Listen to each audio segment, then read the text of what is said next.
Hi friends, Srivani కిచెన్కి స్వాగతం. ఇదే అండి నా బెండ తోట. చూడండి, ఒక 5-6 చెట్లు పెట్టాను.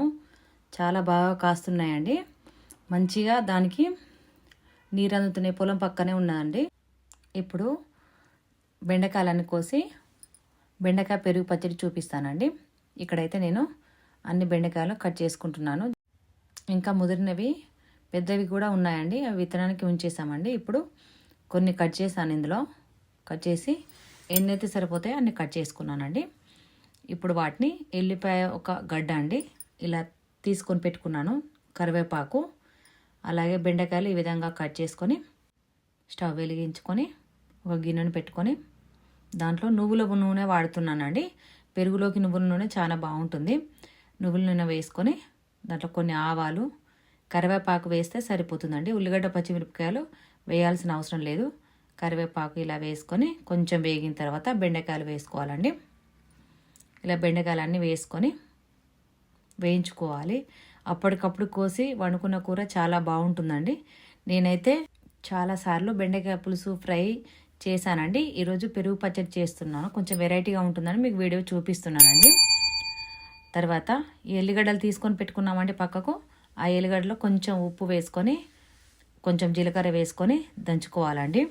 ఇలా కచ్చా పచ్చాగా దంచుకున్న తర్వాత మనం ముందుగా పెట్టాం కదండి, ముక్కలు వేగుతున్నాయా ఇలా కలుపుకొని చూడాలండి. చూడండి, వేగలేదు.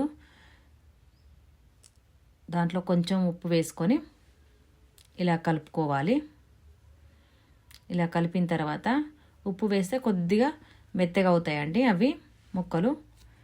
ఇలా కలుపుకొని కొంచెం వేగిన తర్వాత మనం దంచి పెట్టుకున్నాం కదండి, అల్లం వెల్లుల్లి వేసుకోవాలి. బెండకాయలు తినడం వల్ల మెదడుకు చాలా మేలు చేస్తుందండి. అందుకోసమే తరచుగా బెండకాయలు అప్పుడప్పుడు వండుకొని తినాలి. ఇప్పుడైతే ఈ బెండకాయలు చిన్నగా మగ్గిపోతున్నాయండి. చూడండి, ఈ విధంగా పొగలు వస్తున్నాయి చూడండి. అలా మగ్గిన తర్వాతనే మనం వెల్లుల్లి వేద్దాము. చూడండి, మళ్ళీ ఒకసారి కలుపుకొని చూస్తున్నానండి.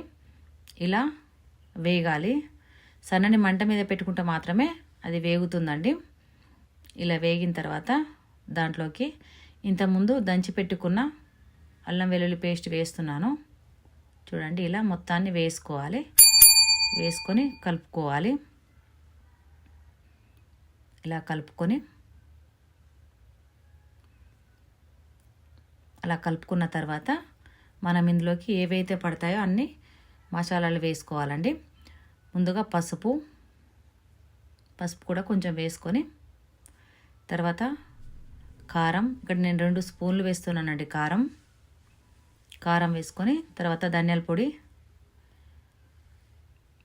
కొంచెం మెంతి పొడి,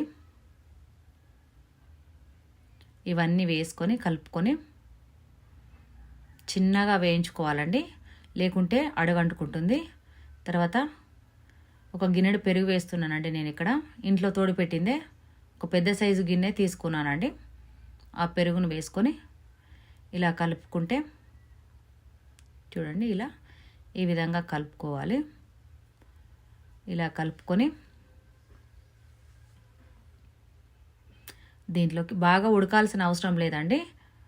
చిన్నగా ఉడికితే సరిపోతుంది. వేడైనా సరిపోతుందండి, ఉడకాల్సిన పని లేదు పెరుగు వేసుకున్నప్పుడు. తర్వాత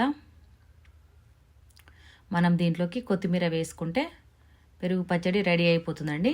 బెండకాయ పెరుగు పచ్చడి మీకు నచ్చితే ఒక లైక్ అండ్ షేర్, సబ్స్క్రైబ్ చేయండి.